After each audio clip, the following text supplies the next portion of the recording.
we call ourselves sovereign grace churches. And we do that because, number one, we believe in sovereignty, and number two, we believe in grace. When you put the two together, we believe that God brings his grace to mankind sovereignly. Now,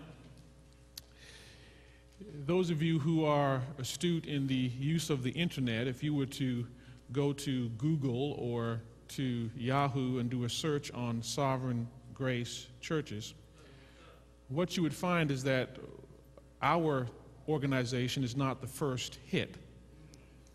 Okay? There are other groups that also go by the term sovereign grace. Now, the organization that will probably come up first is a charismatic movement, a segment of the charismatic movement that is headed up by an individual named C.J. Mahaney. He's the most popular preacher amongst that group. They refer to themselves as Sovereign Grace, and they are charismatic light, supposedly. In other words, they adhere to the dogmas of the charismatic church, but they do not make those dogmas their defining elements, and they don't require you to speak in tongues and a number of other things that they list on their website. However, I like to do research, and as you dig deeper and deeper into their website, what you find out is those things that they say they don't hold as critical, they do hold as critical. Now, I'm not saying this to talk down Brother Mahaney or the Sovereign Grace charismatic movement. I am bringing this up because we have a need to define ourselves. Sovereign grace doesn't mean anything. That's what I'm saying. We say it, we know what we're talking about, but the world doesn't know what we're talking about. When you walk up to some people and say sovereign grace, they say to me, oh, you're part of C.J. Mahaney's group. No, I'm not. So we must be careful to know who we are. Now, both the Sovereign Grace charismatic movement and our Sovereign Grace Conference have taken on the term sovereign grace primarily, or one of the reasons that we've done it is because both groups claim to be Calvinistic. Okay? And you've heard throughout the week, those of you who maybe this is your first year with us, you've heard the word Calvinism and Calvinist bantied about from the pulpit and maybe even in the pews. And it is the Calvinism behind our doctrine that led us to the designation sovereign grace. Now, what do we mean by Calvinistic? There's a lot of things that go into that. Another phrase that you may hear some of us use is the word Reformed.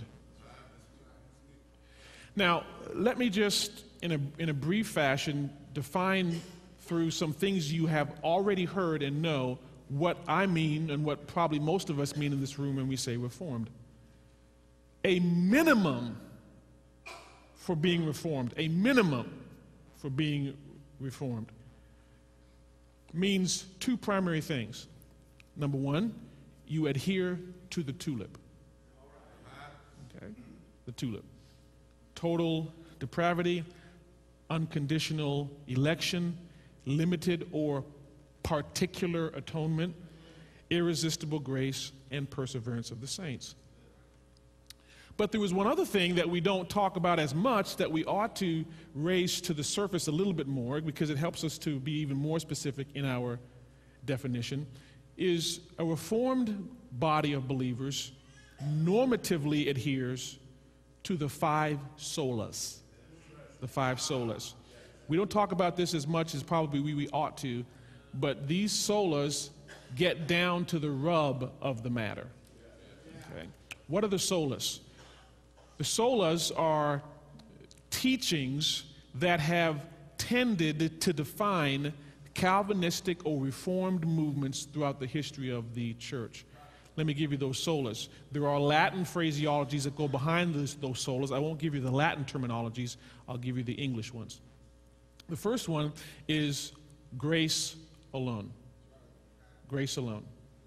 We believe that all of God's operations towards us as people is based upon grace.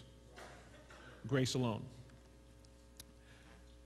God protects grace through the next one, which is faith alone. You see, faith, if you read Romans 4, is a protection for grace. If faith wasn't there, then you could put works in, and works destroys grace. So God puts a hedge around grace by saving through faith. Because then he gives faith. You can't create faith yourself. God gives faith, and therefore, what does he give it based upon? Grace. And therefore, grace is protected. All right? The third one is Christ alone. Christ alone. That salvation is accomplished solely upon the merit of Christ. The merit of Christ. Salvation must be merited.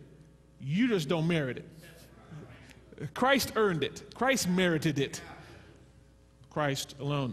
Number 4, Scripture alone. Scripture alone.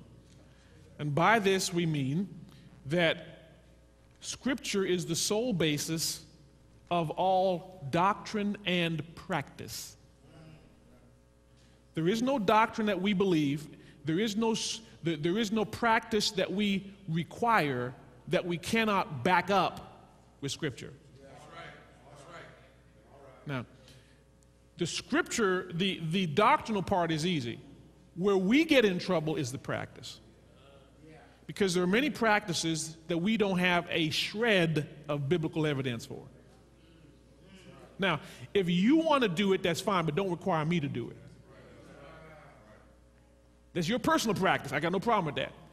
But the minute you say everybody's got to do it, you got to find it in Scripture. All right? Scripture alone. And then, fifthly, God's glory alone. In other words, by that we mean that everything is to be done for the glory and honor of God alone.